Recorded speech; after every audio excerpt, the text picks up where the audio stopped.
Dear student, आज की video में हम जानेंगे नीट काउंसलिंग के लिए कौन से डॉक्यूमेंट रिक्वायर्ड होते हैं। देखिए यहाँ पे हमने लिस्ट आउट करके रखा है, हम इसको समझते हैं। सबसे पहले जैसे 10th का जो मार्कशीट होता है, ओके, या 10th के मार्कशीट के बजाय 10th का सर्टिफिकेट, ओके, एक्चुअली ये रिक्वायर्ड होता है। लेकिन जो सेंट्रल बोर्ड का जो मार्कशीट आता है वही सर्टिफिकेट की तरह भी काम होता है। उसके ऊपर लिखा हुआ रहेगा 10th, ओके, मार्कशीट कम सर्टिफिकेट। तो ये डॉक्यूमेंट बर्थ जो डेट होती है उसके प्रूफ के लिए यूज होता है। तो डेट ऑफ बर्थ की प्रूफ के लिए आपको 10th का मार्कशीट या जो सर्टिफिकेट है वो मस्ट होता है, रिक्वायर्ड है। इसी तरह 12th का जो मार्कशीट होता है तो ये एलिजिबिलिटी के लिए चाहिए, तो कंपलसरी 12th का जो आपको मार्कशीट या सर्टिफिकेट भी लगेगा।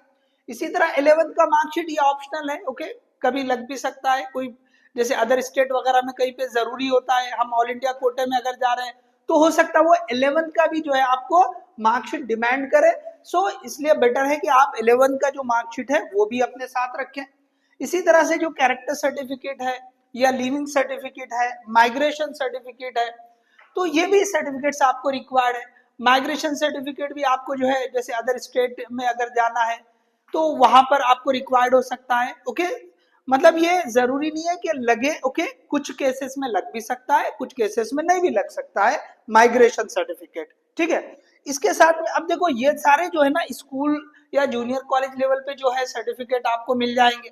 अब इसके आगे अगर बात करेंगे तो इसमें देखिए आधार कार्ड, तो स्टूडेंट की आईडी के लिए आपको आधार कार्ड मतलब जो है लगता है आईडी प्रूफ के लिए।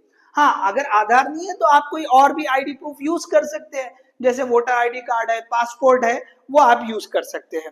इसी तरह से जो है नीट 2025 का जो कंफर्मेशन पेज है, ओके, वो भी आपको रिक्वायर्ड होता है। इसी तरह एडमिट कार्ड और स्कोर कार्ड, जैसे नीट का रिजल्ट आ जाएगा तो आपको उसकी ऑनलाइन कॉपी मिल जाएगी, सो वो भी आपको जो है लगेगी। अब इसके बाद जो है कुछ और सर्टिफिकेट लगते हैं, ओके। अब साथ में जो है यहाँ पे सबसे पहले हमने लिखा पासपोर्ट साइज फोटोज, तो ये एक 8-10 कॉपी लग सकती है, 8 to 12 हमने लिखा है, ओके, रिक्वायरमेंट के हिसाब से। तो आप 8 to 10 कॉपीज निकाल कर रख लें, ओके।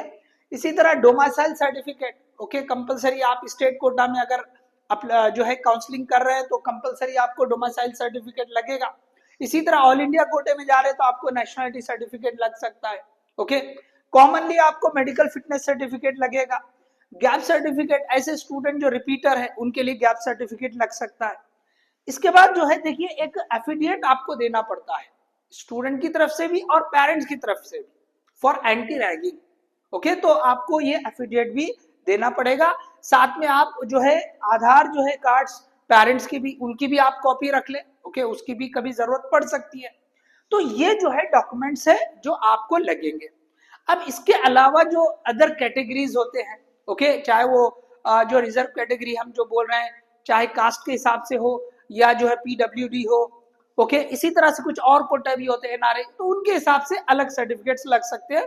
तो यहाँ पे हम जो है जैसे रिलेटेड टू कास्ट या पीडब्ल्यूडी हम जो बात करें तो आपको स्टेट का जो कास्ट सर्टिफिकेट होगा और उसकी वैलिडिटी वाला जो वैलिड सर्टिफिकेट है वो भी लगेगा। और ईबीसी ओबीसी जो स्टूडेंट्स होते हैं उनके लिए नॉन क्रीमी लेयर भी लग सकता है, ठीक है, वो भी जरूरी है। एससी एसटी के लिए नॉन क्रीमी लेयर नहीं लगेगा, लेकिन दूसरे जो कास्ट है, ओके, रिजर्व कैटेगरी है, उनके लिए लग सकता है। इसी तरह अगर ऑल इंडिया कोटे के लिए जा रहे हैं तो आपको सेंट्रल कास्ट सर्टिफिकेट भी आपको जो है निकालना पड़ेगा, वो सर्टिफिकेट भी लगेगा। कोई अगर डिसेबल्ड है, ओके, फिजिकली डिसेबल्ड है, तो उनके लिए पीडब्ल्यूडी सर्टिफिकेट, उससे रिलेटेड जो भी डॉक्यूमेंट है वो लगेंगे। तो ये जो है हमने इन शॉर्ट बताया आपको कि कौन कौन से डॉक्यूमेंट जो है रिक्वायर्ड हो सकते हैं। सो होप आपको ये वीडियो पसंद आई होगी, तो इसको ज्यादा से ज्यादा शेयर करें, लाइक करें और हमारे चैनल को सब्सक्राइब करें। All the best, thank you.